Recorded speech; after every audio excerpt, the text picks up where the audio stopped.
Where is the nanny in Garten of Banban 0? Despite being such an obvious character to appear in a game all about babies, she's nowhere to be found. And today, I'll be explaining why this is, and theorizing on where she could be. So if you don't know, the nanny is one of the most mysterious characters in the Garten of Banban series. She's a dark blue pig with a tutor made of flesh. The only time we see her is in Garten of Banban 6, during a creepy jump scare sequence where the player can't move. Other than that, she hasn't been seen anywhere else. But, in the lead-up to Garten of Banban 0's release, fans were excited that she would make a return, and her character would be explored more in depth. After all, her name is the Nanny, and in a game all about babies, you'd expect her to appear. But for some strange reason, she's nowhere to be seen. Not in a secret room, not hidden somewhere in the files, nowhere. But why is this? And where could she be? Well, I think there are 3 explanations for her absence, going from the least likely to most likely. And if you're enjoying the video so far, remember to subscribe, as I'm trying to reach 50,000 subscribers before the end of the year. So make sure to subscribe if you want daily Garten of Banban videos.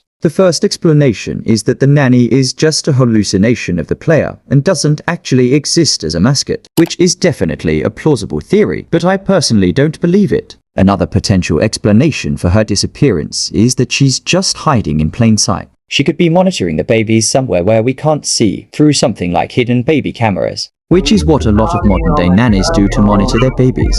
This is definitely a better theory than the last one, but it's still flimsy and lacks any concrete evidence. And finally, the most probable explanation for the nanny's absence in Banban 0, she simply wasn't created yet in the timeline. As in the 6th game, it's implied that the nanny was created to babysit Zolfius, due to the presence of a Spanish to English dictionary in the nanny's room, and Zolfius being the only Spanish-speaking mascot. And if this is true, Zolfius is hinted at being created extremely late into the timeline, way after all the other mascots were made, meaning that if her only purpose was to be a nanny for Zolfius, it insinuates that she didn't exist when Garten of Banban 0 took place. This is honestly the best theory in my opinion, as even if it's simple, it makes sense. But what do you think? Comment down below your own theories as to where the nanny is in the comments below.